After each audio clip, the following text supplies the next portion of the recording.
Okay, so for the trigonometric functions fall under a greater category of functions called periodic functions. And a periodic function is really any function that repeats the same pattern over and over and over again. And since they repeat that same pattern periodically, we call them periodic functions.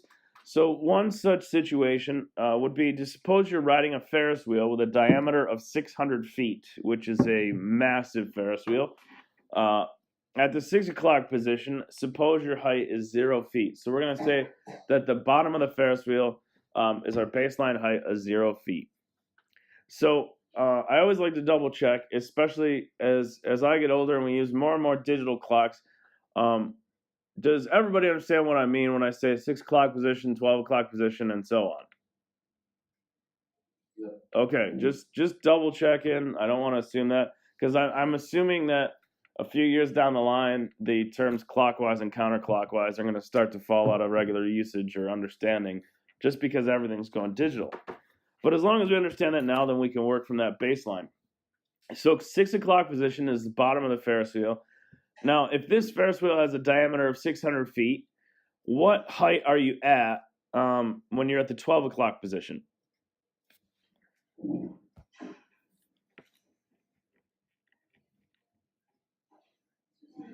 $600 feet. At the 12 o'clock position, you are at the top of the roller coaster. You're at a height of 600 feet. What would your height be at the 3 o'clock position?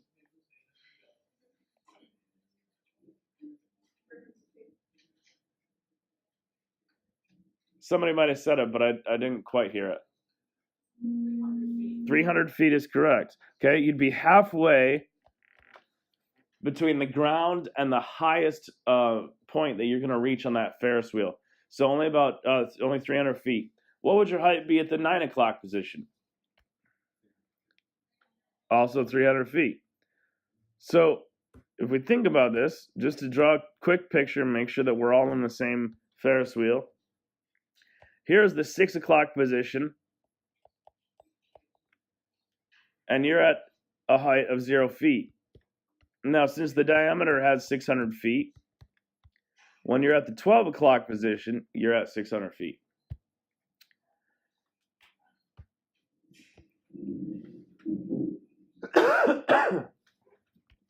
At the 3 o'clock and 9 o'clock positions, you're halfway between the bottom and the top. You're 300 feet up.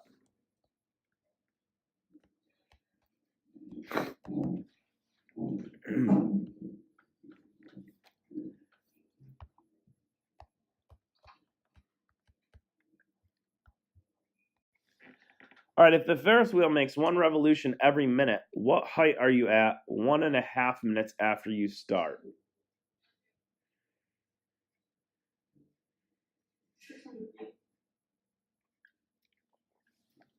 600 feet is correct. If it's making 1 revolution every 1 minute, then 1.5 minutes in, you've made 1.5 revolutions. Now, if we're starting at our 6 o'clock position, that means you've traveled around to the top and back to the bottom. You've done 1 complete circuit. There's a full minute's time as 1 complete circuit. And then another half minute's time brings you back up to the top, the 12 o'clock position, leaving you at 600 feet.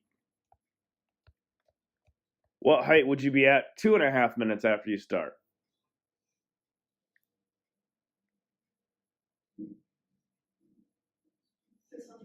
Also 600 feet. That's just a full rotation past where you were at the last point. So you're back up to 600 feet. So you can see these same values are going to repeat over and over and over again. You're never going to go higher than 600 feet, assuming that the Ferris wheel continues to function properly and doesn't launch you into the air. And you're never going to go lower than 0 feet unless the Ferris wheel drives itself into the ground. And every time you reach the 3 o'clock and 9 o'clock positions, you'll be back at 300 feet.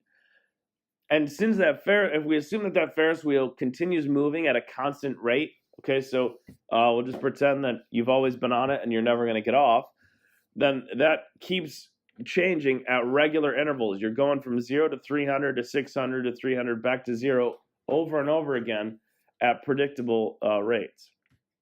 That's what makes this a periodic function. So I'll leave this part of the exercise to you, filling in what your height would be at each of the time intervals. Now notice that at time 0, that's when we start at the bottom. And a half rotation brings us to the top. So the 1/4 rotations is when we're at the 3 o'clock and 9 o'clock positions.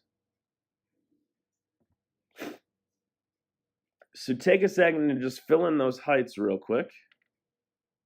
And then we'll see the results of that table.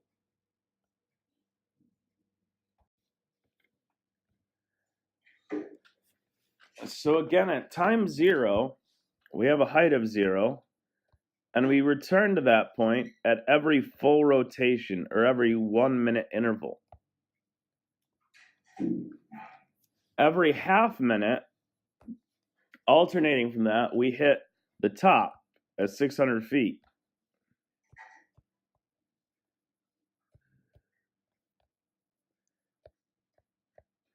The first quarter minute, we're at the 3 o'clock position, which puts us at 300 feet.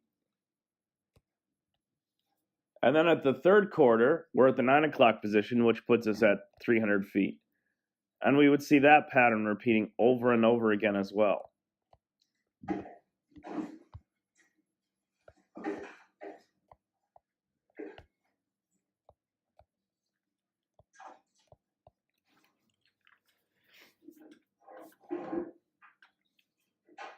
So when we apply this to the graph, and we begin to plot our points,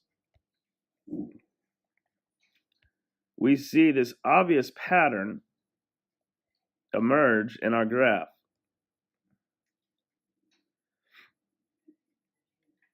See if I can graph it properly.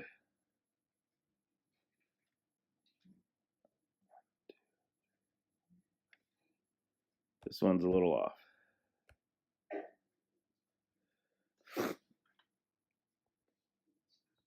There we go.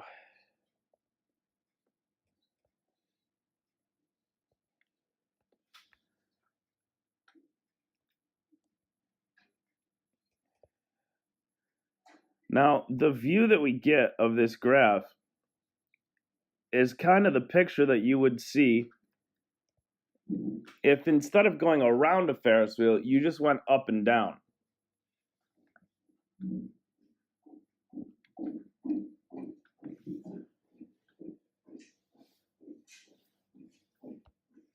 It's just your height changing up and down. We're not looking at a change in your horizontal distance. We're just looking at how your height is changing. Now, the important thing to note is that your height changes at different rates at different times on the Ferris wheel. On the outsides, at the 3 o'clock and 9 o'clock position, your height will be changing very quickly.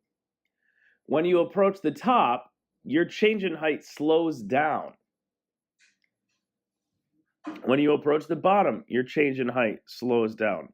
So we see a rapid change in height around the 3 o'clock and 9 o'clock positions, and then it kind of slows down at the top as it turns back around. Now, if you've spent any time on a Ferris wheel, this kind of change in, change in speed or change in height should be fairly familiar.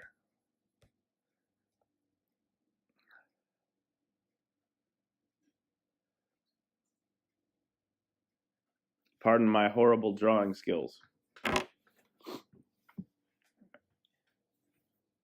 So we could use this graph to find your height on the Ferris wheel at any given time.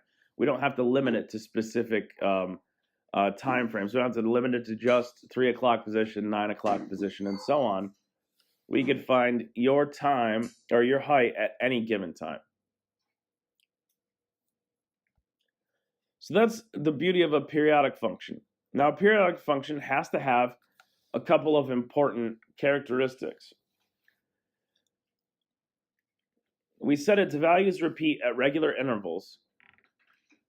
And what that also means, a direct result of that is a periodic function can be shifted horizontally h units to give an identical graph for some value of h. This h is called the period.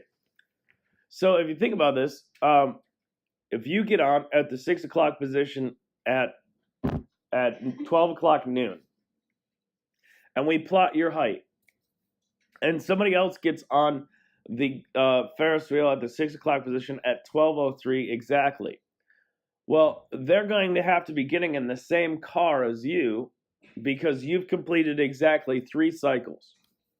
Okay? And so their graph is going to model yours exactly. If you think about it, if we take a look at the last graph we had, now I know that my artistic abilities kind of, artistic inabilities, I should say, kind of make this not exactly true. But if I were to just take and copy and paste this whole graph, I can move it over 1 whole minute and get the same thing. And I can move it over another whole minute and get the same thing. Okay? It's going to continue that pattern over and over again. Or I can move it backwards 1 minute and get the same thing. The horizontal shift gives me another overlay of the graph. That's one of the characteristics of a periodic function. And that distance that we would shift it is called the period. And so a period is basically the length of one cycle. On your Ferris wheel, you could look at it as the distance between 2 heights, or the distance between 2 lows, or simply the amount of time it takes to complete 1 revolution.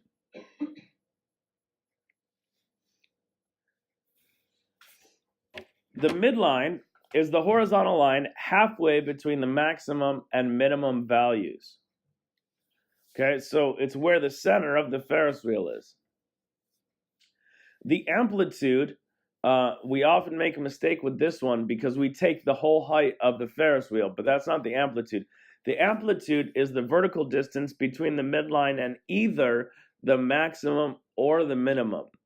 Or you could take half the distance between the maximum or the minimum. So when you're looking at it as a circle application, your amplitude is the length of your radius. So in the graph of our Ferris wheel trip, what is the length of the period?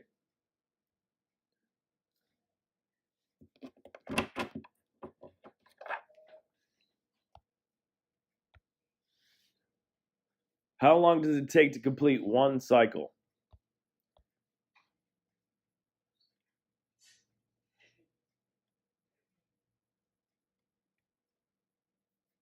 1 minute. 1 minute. That's our period.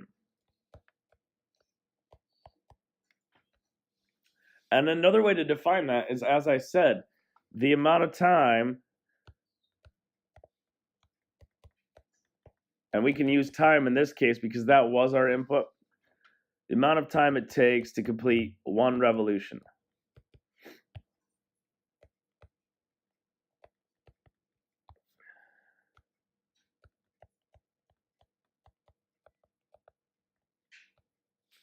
What is the midline?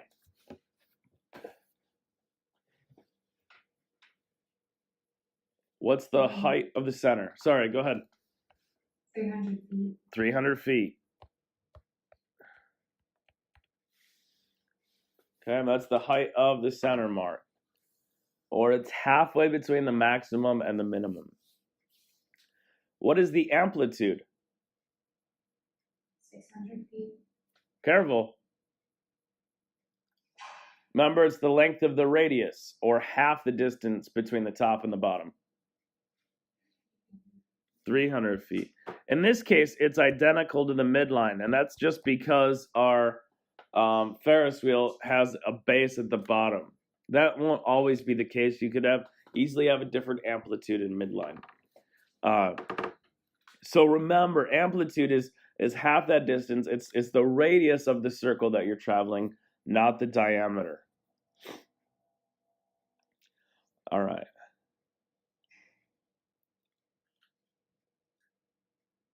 Let's see, how far do we want to go today? I don't want to get too deep in it. Let's just take a brief overview of sine and cosine, and we'll end for the day. So, as we already learned, the height on the Ferris wheel could be given as a function of the time spent riding the Ferris wheel. So, if we determine a function, if we determine an equation, we can use the time you've been on the Ferris wheel as an input to get the height on the Ferris wheel as an output. But we could also give your horizontal position on the Ferris wheel with regards to the center of the Ferris wheel as a function of time. In other words, how far you are from the center. Before we gave these positions using a clock as the reference point, it's more helpful and accurate to use angles. So if we consider the following diagram, here's our circle. We want to label the angles. Now you see that there's dots evenly spaced around the circle. Using quick math, knowing how many degrees are in one full circle and how many dots are there, what is the angle value for each space?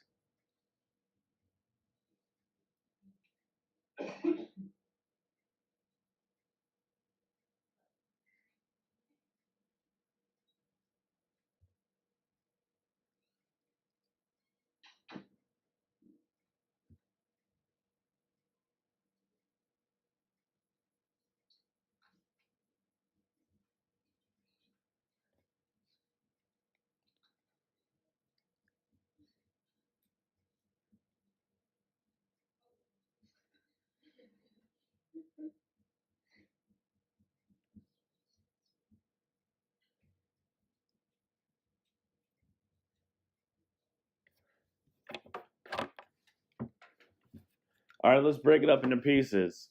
How many degrees in a full circle? 360. So each quarter is 90, right? So from here to here, that's 90 degrees. No, that looks like 190. So if we count the circles, or the little dots, okay, to get from 0 to 90, we go 1, 2, 3, 4, 5, 6. Split that 90 up into 6 equal parts, and each one of them is 15 degrees. So we start from the positive x-axis being 0 degrees, and we work around counterclockwise. Sometimes I get asked why we go around counterclockwise, and the answer is because somebody much older and smarter than me decided that that's the direction we would go. Okay, and so we can work our way all the way around this circle. So we travel counterclockwise for positive angles, and we travel clockwise for negative angles. So if I were to go the other direction, this would be negative 15 degrees, negative 30 degrees, negative 45 degrees, and so on. And so we can name those angles either way. Now the side that we end at is called the terminal side. So for instance, if I set my angle here, this side is called the initial side. This side is called the terminal side. It's where my angle ends. So this angle has a measure of 105 degrees. If I measured it in the other direction, measured it this way, and subtract 360 from that, or do 360 minus 105, I get that we have to travel negative 255 degrees. Since those two angles end at the same terminal side, we call them coterminal. And you can find coterminal angles by adding 360 or subtracting 360 from each. So if I really wanted to, I can make a coterminal angle by traveling all the way around the circle and then another 105 degrees and have an angle of 465. That would be coterminal with those other two angles. Or I could travel in the opposite direction, a full 360 degrees past where I was going. Now, let's save this for tomorrow. We'll jump into using sine and cosine to find coordinates tomorrow. So we'll stop there because I know Sackett's Harbor has to go. Most of Copenhagen's left. Alex Bay's not here. I don't want to leave everybody behind. So if you have any questions, feel free to ask me. If not, have a great early day, and we'll see you tomorrow.